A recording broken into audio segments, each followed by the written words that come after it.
Shalom, shalom mes bien-aimés, c'est la sœur Sophie Camara. Je suis très contente de vous retrouver encore une fois ce jour. Ça n'a pas été facile pour moi d'être là, mais je suis là par la grâce de Dieu. Je voulais d'abord m'excuser auprès de vous parce qu'il y a 2 vidéos qui ne sont pas sorties. C'est parce que j'étais dans des situations un peu compliquées et dans des combats aussi. Donc, je m'excuse, je ne vais pas m'étendre là-dessus, je ne vais pas aller plus loin. Voilà, je m'excuse vraiment auprès de vous tous pour ces vidéos qui ne sont pas sorties.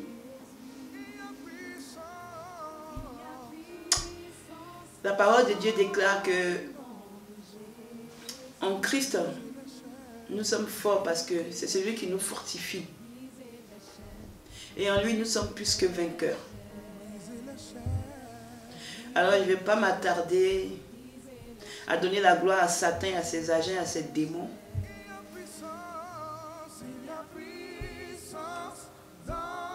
Je continue le travail que le Seigneur m'a donné. Alors soyez bénis, que le Seigneur vous bénisse. Je suis très contente de vous retrouver. Que le Seigneur vous bénisse, que le Seigneur vraiment se souvienne de chacun de vous, que le Seigneur agisse puissamment dans notre vie. Les messages que nous négligeons, les messages que nous pensons qu'ils sont anodins, si vous saviez les combats qu'on nous fait pour ce genre de messages, c'est juste incroyable. C'est juste terrible. Alors bien-aimé, je prie pour que partout où tu es, en ce jour où tu te trouves, si la grâce de Dieu fait que tu as accès à ces messages qui te sont délivrés à travers les frères et sœurs et qui sont des vrais messages provenant du Seigneur en esprit et en vérité, après que tu aies sondé auprès du Saint-Esprit, je prie pour que tu les prennes sérieusement, sérieusement, sérieusement, sérieusement, sérieusement, en compte. Parce que là où je te parle, bien-aimé, Jésus est dans sa parole. Je suis tellement combattue, mais je continue le travail. Nous allons remercier le Seigneur parce qu'en tout chose, nous devons lui dire merci et le remercier pour notre vie. Père éternel, nous te bénissons, nous t'adorons. Nous te disons merci pour tous tes bienfaits. Nous te disons merci pour ta grâce infinie que tu as, Seigneur, mis en notre main. Seigneur, grâce à toi, nous vivons. Grâce à toi, nous mangeons, nous respirons, nous sommes là. Tandis qu'il y a des milliers qui meurent chaque seconde à travers le monde entier. Père éternel, merci pour ta fidélité, Seigneur. Merci pour ta sécurité. Seigneur, les hommes peuvent nous combattre. Les hommes peuvent se mettre ensemble, nous trahir. Les hommes peuvent nous cacher leur face, leur manière d'être. Les hommes peuvent être des gens qui viennent comme des anges, mais ce sont des gens qui sont amenés pour nous détruire, Seigneur. Les gens peuvent venir nous côtoyer chaque jour, Seigneur, alors qu'ils sont envoyés pour nous détruire, Seigneur. Mais par ta grâce, par ta puissance, Seigneur, nous sommes en sécurité. Parce que c'est toi, Jésus-Christ, qui est le Dieu sauveur. C'est toi qui révèles les choses cachées. C'est toi qui délivres tes enfants des filets des méchants, des sataniques, de tous ces gens qui nous guettent chaque seconde de nos vies. C'est pourquoi, Père, donne-nous la force, moi et mes frères et sœurs que tu as choisis à travers le monde entier pour donner tes messages. Donne-nous la force, Seigneur, de continuer à avancer, Seigneur, sans peur ni crainte, Seigneur, sans peur ni crainte, jusqu'à la fin de notre mission. Sois béni, éternel des armées. Sois glorifié, sois exalté, Jésus-Christ de Nazareth. Merci pour tous tes bienfaits. Au nom puissant de Jésus-Christ, j'ai prié. Amen. Merci pour votre fidélité. Merci pour tout ce que vous faites. Merci pour tous les messages de soutien, tous les messages de mes abonnés qui s'inquiétaient. Merci pour tout. Soyez bénis, soyez abondamment bénis. Je suis encore là par la grâce de Dieu. Ma vie est chaque jour Ah, Jésus-Christ. Continuons le travail. Au nom puissant de Jésus. Amen. Voilà, bien aimé. Aujourd'hui, nous allons continuer la suite du message de la dernière fois. c'est-à-dire les disputes, la soumission. Donc je vais délivrer le dernier message concernant ce sujet de famille. Alors aujourd'hui on va parler des relations qu'il y a dans nos familles, entre nous, frères et sœurs, c'est-à-dire entre nous frères et sœurs adultes, parce qu'on a parlé des enfants la dernière fois. On va parler aussi de nous adultes et des répercussions qu'il y a sur nos enfants.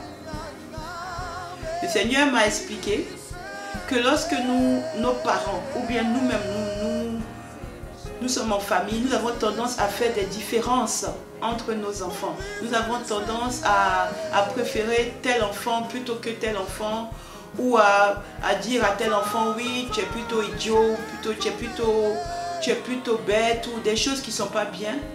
Donc le Seigneur m'a fait comprendre qu'à travers les familles, il y a beaucoup de vies qui sont détruites, beaucoup de vies de ces enfants qui sont détruites.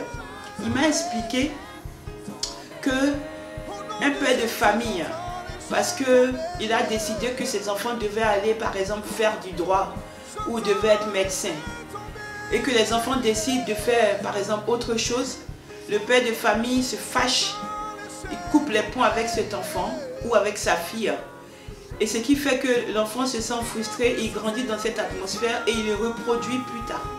Dieu m'a expliqué que des fois dans des familles, il y a par exemple beaucoup de disputes au niveau des proportions de bonheur qu'il y a entre frères et sœurs. Alors j'ai dit, Seigneur, qu'est-ce que tu veux dire exactement? Il m'a expliqué que des fois, quand il voit dans les couples, quand il voit dans les familles les problèmes qui se posent au niveau des frères et sœurs, il m'a expliqué que en fait le problème vient premièrement parce que les parents ne donnent pas le même amour à chacun des enfants.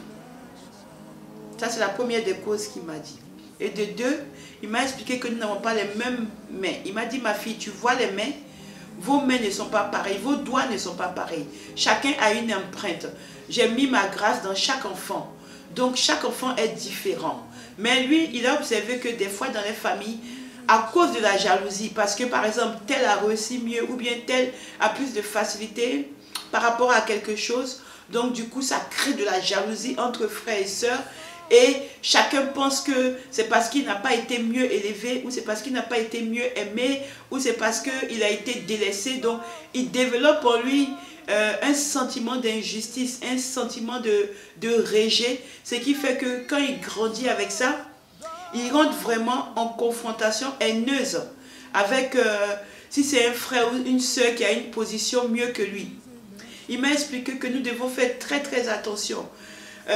Quand nous avons des enfants, par exemple, il m'a expliqué qu'on peut avoir des enfants de pères différents, ce qui n'est pas bien, mais que nous devons aimer les enfants de la même manière, ou de mères différentes. Nous devons aimer les enfants de la même manière. On ne doit pas préférer telle personne parce que, par exemple, quand on était avec cet homme-là, on a pu s'aimer cet homme-là plus que l'autre mari, donc on aime plus cet enfant plus que l'autre enfant. Il m'a parlé de ça, il m'a dit que dans la polygamie, il y a beaucoup ce problème-là. Il y a beaucoup de problèmes de différence entre les enfants. Que, par exemple, le père, il préfère les enfants de telle femme plutôt que, par exemple, les enfants d'une autre épouse. Donc, il m'a expliqué que nous devons faire être très vigilants par rapport à ça. Et j'ai dit, Seigneur, mais si on élève nos enfants, nous-mêmes on a grandi dans des situations où des fois, nos parents peuvent aimer un frère plus que nous ou une soeur plus que nous. On a grandi comme ça, c'est la vie qui fait ça. Le Seigneur m'a dit non, qu'on ne doit pas faire comme ça. Le père et la mère doivent aimer leurs enfants de la même manière. Il n'y a pas de différence, il n'y a pas de oui, lui il est mieux parce que lui il travaille mieux à l'école, l'autre c'est un cancre, c'est un va-nu-pied, il est nul. Toutes les mauvaises choses, c'est lui quoi. Donc, fait la différence. Et il a dit que des fois, c'est même visible entre les enfants. Il a dit que des fois, c'est devant même les enfants qu'on lui dit, toi, tu es trop bête, tu es idiot, tu es imbécile. De toute façon, tu ne vas jamais réussir dans ta vie. Tu seras un bon à rien. Donc, l'enfant, il développe ça. Il grandit avec ça. Et il pense qu'il est comme ça. Donc, ce qui fait que des fois, même, il ne cherche même pas à faire des efforts pour pour faire quelque chose, puisqu'il se dit qu'il est bête. Parce que toute sa vie, il a entendu qu'il est bête. Ou une fille qui n'a pas à l'école les facilités d'aller loin à l'école, ou des facilités d'apprentissage. Vous savez, on est différents. Il y en a qui peuvent développer, qui peuvent ne pas aller à l'école loin, et puis qui peuvent par exemple être commerçants, ou qui peuvent être libéral, et puis qui peuvent réussir. Donc on n'est pas, on ne doit pas être fixé sur forcément que l'enfant doit être comme ça, sinon ça veut dire qu'il ne va pas réussir sa vie. Et le Seigneur, il a dit que c'est vraiment dommage, parce que c'est ce qui se passe dans beaucoup de familles. On essaie de reproduire ce qu'on a voulu nous-mêmes être à travers nos enfants. Et nous-mêmes aussi, en tant qu'adultes, nous reproduisons ça aussi entre nous. Il a dit que ce qui est dramatique, c'est que des fois, quand il regarde, c'est comme Caïn et Abel. On voit entre deux sœurs, une sœur qui des fois à cause de la jalousie va voler le mari de sa sœur, ou bien ce qu'elle va faire va aller dénigrer sa sœur ou son frère. Il y a l'espèce de jalousie rien que pour nuire à l'autre alors qu'on est frères et sœurs. Ou deux fois tout simplement parce que on est adulte et qu'on voit que par exemple dans les réunions de famille ou dans les rassemblements, c'est toujours tel qu'on considère, tel à qui on donne la parole, ben, on est fâché, on est jaloux et on commence à faire des problèmes dans la famille à tout le monde. On commence à créer des soucis, on commence à dire qu'on est rejeté, on commence à mettre tout le monde en culpabilité. Le Seigneur a dit que tout ça vient du fait qu'à la base, on a fait des différences entre les enfants. On n'a pas assez fait attention aux enfants. On n'a pas assez dit aux enfants, ah, on t'aime, on vous aime de la même manière que tu sois à l'école première ou que tu sois à l'école dernier. On vous aime de la même manière. On ne manifeste pas le même amour auprès de tous les enfants. Donc, ce qui fait que des fois, dans la même famille, il y a des drames pas possibles parce que on ne peut pas se réunir, c'est impossible.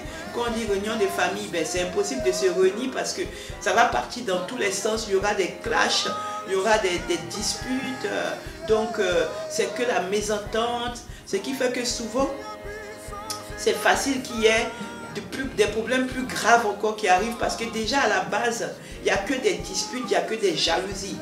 Et puis j'ai dit, Seigneur, mais c'est un peu normal parce que quand on est adulte, on a nos vies séparées, donc des fois quand on se réunit en famille, bon, c'est pas évident.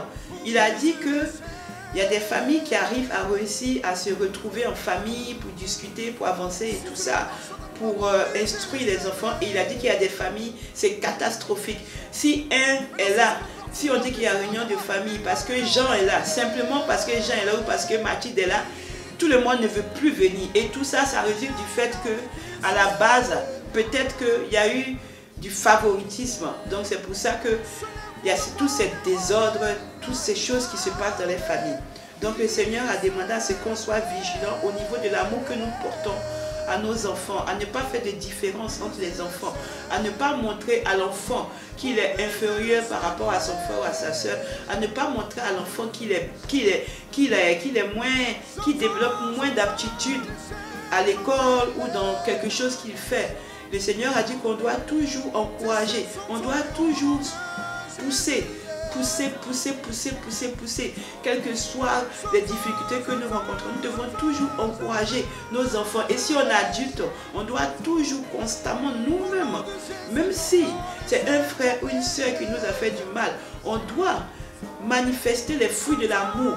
On doit toujours essayer de revenir avec la bonté, l'humilité, essayer de voir comment on va faire pour arranger les choses, venir avec le pardon, toujours essayer de trouver comment on va faire pour mettre l'entente dans la famille, comment on va faire pour se retrouver, comment on va faire pour que les parents qui nous ont mis au monde, des fois ils sont maintenant âgés. Il m'a dit que des fois, le Seigneur m'a dit que des fois, il y a des personnes qui sont âgées, 70 ans, 80 ans, ils sont en difficulté parce que c'est impossible pour eux de réunir les enfants. Ça fait des problèmes, ça fait des histoires, ça part dans tous les sens. Et des fois, ça reste comme ça, jusque le papa, la maman, ils meurent là-dedans comme ça. Donc, le Seigneur a demandé qu'on soit beaucoup vigilant. Et il m'a dit, ma fille, tu vois, quand j'ai créé l'homme, tu as vu tes frères Adam, tu as vu tes frères Abel et Caïn. J'ai dit, oui, Seigneur. Il m'a dit, tu vois, c'est la jalousie. Parce que, depuis la base, Abel, il avait des fruits qui étaient bons devant l'Éternel. L'Éternel aimait ce que Abel présentait à chaque fois comme offrande au Seigneur et tout. Et donc Caïn, il n'aimait pas cela, donc il a préféré par jalousie tuer son frère. Donc il a dit, tu vois, c'est ce que je t'ai dit, entre frères et sœurs, il y a de la jalousie qui peut emmener à la mort. Il y a des jalousies qui peut emmener à la destruction de l'autre. Il m'a même parlé de Joseph. Le Seigneur m'a parlé de Joseph. Il m'a dit, il n'y a pas que Abel et Caïn. Quand je parle de jalousie, de haine, d'être prudent entre frères et sœurs, parce que ça peut aller loin. Il m'a parlé de Joseph. Il a dit, tu as vu Joseph, parce que son père Jacob, Israël aimait Joseph plus que ses frères. Ses frères ont commencé à manifester de la haine jusqu'à le vendre. Il a dit, ma fille, tu vois, mais c'est ce qui se reproduit aujourd'hui. On ne vend pas. Mais on peut complètement détruire la vie de notre frère, détruire la vie de notre soeur facilement en rapportant des bêtises, en disant n'importe quoi à ses amis ou à son entourage, en détruisant son mariage, que c'est une réalité qui se passe dans les familles, que c'est tabou. Que c'est tabou qu'on n'en parle pas. Quand on parle de tous les sujets, on ne parle pas de ce problème qui existe dans les familles entre frères et sœurs. Il dit que c'est ancré, que ça peut faire des décennies, des frères et sœurs qui ne se parlent pas, qui ne se côtoient pas. Si une veut aller voir maman parce que l'autre veut venir, personne ne va. Que c'est catastrophique, mais que ça se passe dans les familles, dans plein de familles partout dans le monde entier. Des fois aussi, il a dit que c'est à cause de l'héritage. Et il m'a dit que des fois l'héritage fait que les enfants, parce qu'il y a les parents qui a donné plus à un enfant qu'à son frère, ben, ils se détestent jusqu'à la mort. Ils sont frères et sœurs, mais ils ne se parlent plus jusqu'à la mort parce que, voilà, papa a préféré donner tant à l'autre, donc je le déteste parce qu'il a profité de papa ou de maman, il a profité d'eux, voilà, donc c'est pas juste, et c'est la haine complète, et que même des fois il est là, il assiste, il les voit aller jusqu'en justice. Il les voit aller se battre en justice, frères et sœurs, à cause d'un terrain, à cause de quelque chose, de maison, ou à cause d'un commerce, ou à cause même, il m'a dit même des fois à cause des comptes en banque. Ils se déchirent, ils s'entre-déchirent, ils se détestent. Ils oublient même qu'ils sont du même sang. Tout ça là, c'est passé derrière eux. Lui qui est mort à la croix pour eux là, c'est derrière eux. Lui qui dit qu'il est pardon. Lui qui dit que malgré ce que nous faisons, tout ce que nous faisons, lui pardonne. Il pardonne si on revient à lui. Nous, on ne pense pas à ça. Tout ce que nous on voit, c'est toujours la même chose. La vengeance, la haine. Pourquoi lui il a eu ça, moi j'ai pas eu ça. Pourquoi c'est comme ci, pas comme ça. Et qu'il assiste à ça. Et que c'est vraiment catastrophique. Que le problème là c'est tabou. Ce sujet là est tabou, que ces hommes de Dieu n'en parlent pas. Les hommes de Dieu font les prédications. Ils ne parlent pas de ce problème tabou dans les familles. Ce problème-là le fatigue parce que ces enfants ne se parlent pas dans les familles. Ces enfants se détestent. Ces enfants sont issus du même sang. Il dit que chez lui, là, il ne fait pas de différence. Une fois qu'on s'est repenti, même si on a fait des enfants de plusieurs pères, plusieurs mères, lui, une fois qu'on s'est repenti, qu'on a demandé pardon, lui, tous ces enfants, ce sont ces créatures dans le monde entier. Il nous aime de la même manière, que ce soit un enfant de 1 an, que ce soit un enfant un homme de 90 ans. Lui, il nous aime de la même manière. La manière dont un de nous souffre, c'est comme ça, il souffre. Donc lui ne comprend pas pourquoi ce problème-là, on n'en parle pas. Ce problème-là est tabou. Et il a dit le pire dans tout ça, c'est que des fois il observe que ces enfants, quand ils sont là, ils ne font que attendre que les parents meurent pour récupérer les biens des parents. Et après, basta. Ils ne s'occupent pas de savoir, est-ce que quand les parents étaient là, est-ce que je me suis occupé d'eux? Est-ce qu'ils ont un peu même de mémoire, un peu de conscience? Rien du tout. C'est juste chacun pour soi, que c'est vraiment lamentable. Il m'a dit, ma fille, tu as vu que c'est ce qui existe aujourd'hui, que combien de fois tu entends cette prédication? J'ai dit, ah, c'est vrai Seigneur. Depuis que moi, tu m'as appelé, moi je n'ai pas entendu cette prédication dans aucune des prédications. Seigneur, tu as raison, je n'ai jamais entendu ça. Il m'a dit, tu vois, le problème pour lequel je vous utilise, c'est pour dénoncer toutes ces choses cachées. qu'on n'en parle pas et mes enfants sont là, ils vivent leur vie comme ça, alors que tout ça sont des jugements sur leur tête. Mais mes hommes de Dieu, ils se taisent, ils ne parlent pas de ces problèmes qui font souffrir mes enfants. Que combien de familles sont en désaccord, que des fois ils viennent dans la même église, ils viennent dans les mêmes endroits, mais ils ne se parlent pas. Il me dit des fois je suis là à l'église et puis je regarde des frères et sœurs qui viennent, une assise à droite, une assise à gauche, elles viennent dans la même église, elles finissent, elles s'en vont sans se parler. Ma fille, où mon peuple va comme ça. Et il m'a parlé de Abimelech. Il m'a dit, tu as vu, c'est le même problème d'Abimelech. Que Abimelech, il a fait tuer ses 70 frères parce qu'il voulait avoir l'autorité, il voulait devenir roi. Donc il n'a pas considéré que ses frères étaient ses frères. Il a pensé que lui, il veut juste le pouvoir. Donc qu'est-ce qu'il a fait? Il est allé tuer tous ses frères, les enfants de Gédéon. Il a tué tous ses frères pour avoir la royauté. Il a dit, c'est comme ça aujourd'hui. On ne tue pas comme Abimelech, mais on détruit dans tous les sens. On détruit les mariages. Les frères et sœurs détruisent les mariages, détruisent les relations, salissent les réputations.